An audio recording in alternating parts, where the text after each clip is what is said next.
sexuality educator. Every day in April, I'm going to be doing a video about one of the questions in my guide. Over 100 questions to ask your kids about sexuality. Now the guide is free, and if you don't have it, you can get it either by clicking the eye or by clicking the link in the description box, which is down below. Today's question is for those of us who have children, school-agers, and it's, how can you let someone know that you are upset with them? Being able to express, anger, frustration, upset, disappointment with other people is a really important foundational skill for relationships. And it's something that's going to serve children in their relationships now with, their friends, their families, teachers. And it's also something that's going to become important in their lives later on if they're in, romantic or sexual relationships as well. Expressing anger and, sort of the related emotions, frustration, irritation, and so on, isn't something that we're always taught how to do, or at least we're not always taught how to do it in like constructive, positive ways. Now, sometimes boys are given a little more leeway with these emotions than kids of other genders, but generally speaking, when we teach kids how to relate to others, we tend to focus a lot on, getting along and being friendly and being nice. And we don't necessarily always focus so much on the reality that we don't always get along with people, or even when we like someone in general, we're always going to have moments where, we're not seeing eye to eye and we kind of like, push each other's buttons and get upset with one another. And because conflict is just a natural part of, human relationships and the human experience, I think it's actually really valuable to talk to kids and start teaching them ways to express things like anger and to deal with conflict in ways that aren't abusive or destructive. So there are a few things that kids can do to express their anger or their upset with someone. Something you can encourage them to do is to state how they're feeling.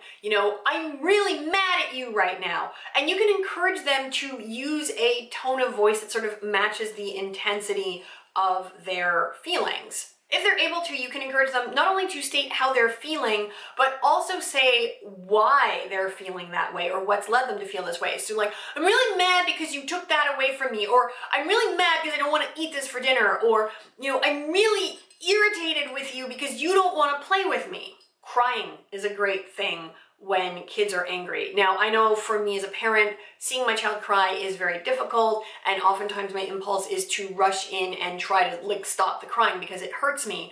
But when we get angry, irritated, whatever, we're stressed and we have stress hormones in our bodies. And so when we start to cry, or when our kids start to cry because they're angry, that's actually very cathartic.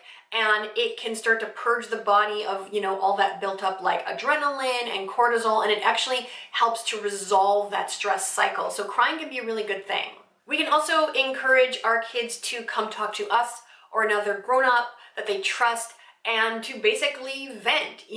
As adults, we often do this with our friends or people that we're close to. When we're angry, we'll go in and just be like, ah, and rant. And, we can do that for our kids as well. We just need to be willing to support them and actually sit and listen to why they're angry, and not try to talk them out of their anger. Be sympathetic and empathetic and like, yeah, I totally understand why that's pissing you off. That can be really helpful for them as well. There are ways of physicalizing anger that don't involve, harming anyone or doing anything abusive. Kids can cross their arms.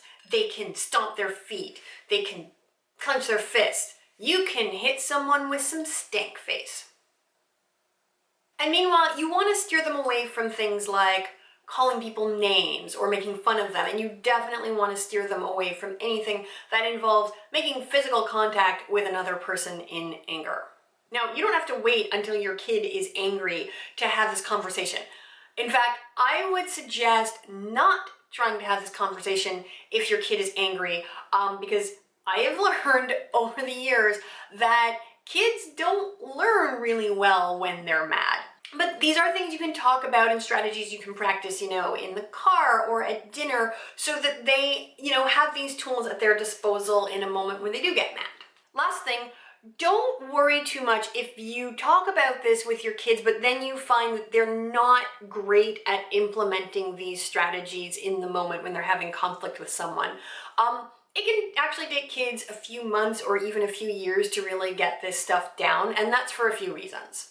As I said, anger tends to trigger a stress response in our bodies, and when we're stressed, the rational part of our brains tends to shut down. And for most kids, the rational part of their brain and the part of their brain that handles impulse control still has a lot of growing and development to do, and so that can also make it challenging for them to handle situations where they're angry in sort of ideal ways. What we can do as adults is we can keep steering them back to their constructive, angry strategies, and over time, most kids will eventually get it. You know what I've never done on this channel? I have never done a poll, so I'm going to make a poll. I want you to click on the eye, and I want you to tell me what is sort of your go-to way of expressing anger with somebody. I hope you enjoyed this video, and I hope you're enjoying this video series. If you are and you aren't subscribed to this channel yet, then why don't you go ahead and you can subscribe by just hitting that little red subscribe button down there under the video. And when you click on that, you'll also see a little button with a bell on it. Click that as well, and then you will get notifications every day when I upload a new video. That's all for now. I hope you have a great day, and I will see you tomorrow. Bye.